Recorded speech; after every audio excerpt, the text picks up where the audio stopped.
So a lot of people ask me how I agreed to my son's request, or my 6-year-old son's request of buying a Lamborghini.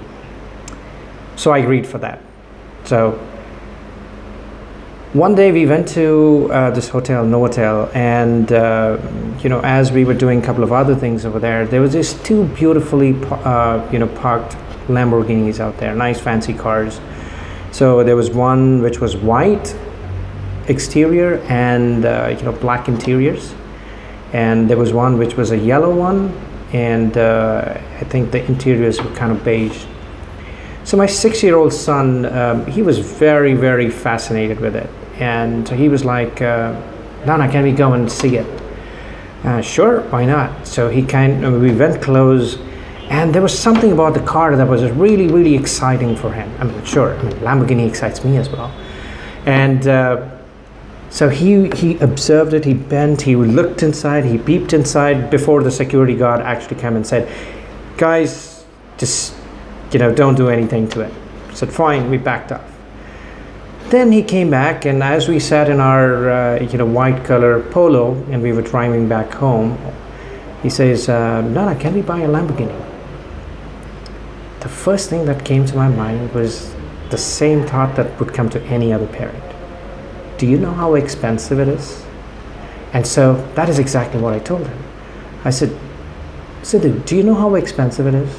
See, we're driving a Volkswagen Polo today, and you need 7 such Volkswagen Polos to buy an Audi Q5 SUV, and then you need 7 such Q5 SUVs to then buy one Lamborghini. And what was amazing was he thought about it, it didn't affect him much. Then the next day we were driving, and for whatever odd reasons, this Lamborghini just races past us, and it's a nice, beautiful humming sound. It just kind of goes, and this guy looks out the window, he peeks and he kind of moves his head.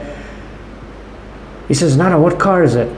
Is it the same Lamborghini? I said, yeah, I think it's the same Lamborghini. All of a sudden, he just broke into tears, and this guy's sobbing. I'm like literally crying. So there was tears running down his eyes, and I was going, Sid, what happened? And he said in a little, crying voice, I gave Amma 300 rupees, which the tooth fairy gave it to me, because I lost 3 teeth, and the tooth fairy gave me 100 rupees for each tooth that I lost. And Amma did not return it back to me. So now I can't buy my Lamborghini. Then I kind of said, that's okay. So I started trying to pacify him and kind of say, it's okay, I will get your 300 rupees back, and I'm sure mom was going to pay you with interest. She'll probably double the amount of money. You'll get probably 600 rupees. Then he said, all right, so thank you for the 600 rupees. So here's my contribution. Let's go and buy the Lamborghini. And I was like, man, this guy's not giving up. And so then I said, Sidhu, do you know that in India we don't have the roads to drive the Lamborghini? And then immediately he shot back, well, aren't we moving back to the US? So you can drive a Lamborghini there, right? It's got nice roads. And I said, yeah, it's got nice roads. So why don't we do it?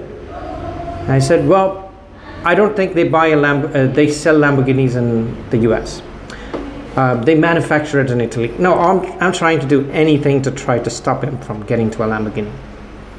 He says, oh, Italy, that's fine. Why don't we take a plane here? When we're going to the US, why don't we stop in Italy, get the Lamborghini, take the Lamborghini with us in the plane, and go to US. And for a moment, I was just shocked. This 6-year-old, so later on I just realized, just about an hour or two later, this guy is not giving up. This guy has got the persistence. He doesn't see any of the things that I've told him as obstacles. There was one more thing which I said. Hey, do you know it has got only 2 seats? So how are 4 people going to drive in it? He says, oh, no problem. I'll sit in your lap, and Janu, my daughter, she can sit in Amma's lap, and we can drive. I said, well, the US government doesn't allow it. You need 2 car seats for your age. Okay, I'll drive it when I'm older. So this whole thing got me actually thinking, unknowingly, as a parent, what I'm doing is actually getting him far, or as far as he can, from his dream of pursuing or buying a Lamborghini. Once I realized this, I said, yeah, it's his dream. Who am I as a parent to stop it? Then I also kind of said, hey, wouldn't I be feeling really, really proud if my son drives a Lamborghini? Absolutely. I mean, I would want that any given day. I want to go back and say, hey, you know what? My son drives a Lamborghini. So he brought up the conversation again 2 days later. He says, so what about the Italy trip? So are we going to go to Italy? Once I realized this, I started to change my dialogue. And I said, well, what color Lamborghini do you want to buy? He said, I want a white one. I said, how do you want the interiors? What color interiors do you want? He liked the black color interiors that he saw. I mean, he was fixated with it. So then he said, I want the black color ones. I said, all right. So it's a white color Lamborghini with a black color interiors. So do you want it leather? He said, absolutely. I want just black color, nice leather. And I said, well, Sidhu, if you have it, how are you going to change the world? I asked him this question. For a moment, he started to think. And he didn't have he didn't have an answer yet. And then I asked him another question. Well, what are you going to do to get it? I said, see, Nana wanted a BMW Z3, and he worked very smart, and he made sure that he got the Z3 the day he turned 25. And this was without my dad or without his grandfather helping me. I said, so what are you going to do to get your Lamborghini, your white color Lamborghini? And what can I do to help you?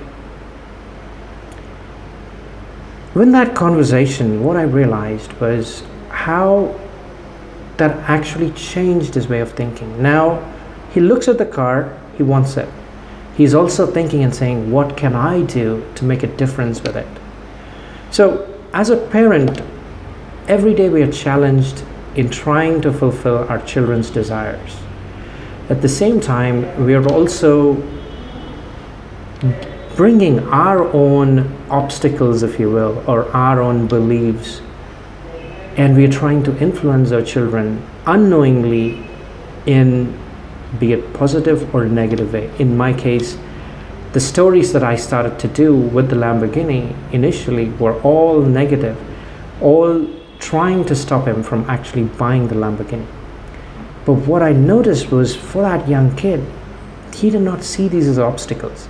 He saw them as just minor challenges, as if it didn't mean anything. Now, that is exactly how I want him to approach his life, approach any problem in his life. So now, every single day, I ask him, hey, what are you doing to get that Lamborghini? How are you going to make a difference? And every single day, he is thinking, and I'm sure one day he will drive his white color Lamborghini, and I can't wait to be the proud dad of a son who owns a white color Lamborghini with a black color interiors.